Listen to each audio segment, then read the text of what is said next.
Всем доброе утро, страна. У нас пошел дождик. В этом году яблочек было мало после урагана. Дождь — это благодать. Алхамдулилла. Посмотрите, как у нас разрослась юбка. Почти на весь двор. Пальмочка наша. Но когда цветет, бывает очень красиво.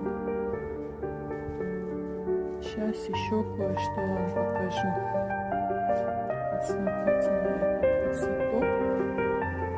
Позавчера вечером пришли пацаны-узбеки, попросили оставить косилки во дворе, чтобы не тащить, видимо, второй раз.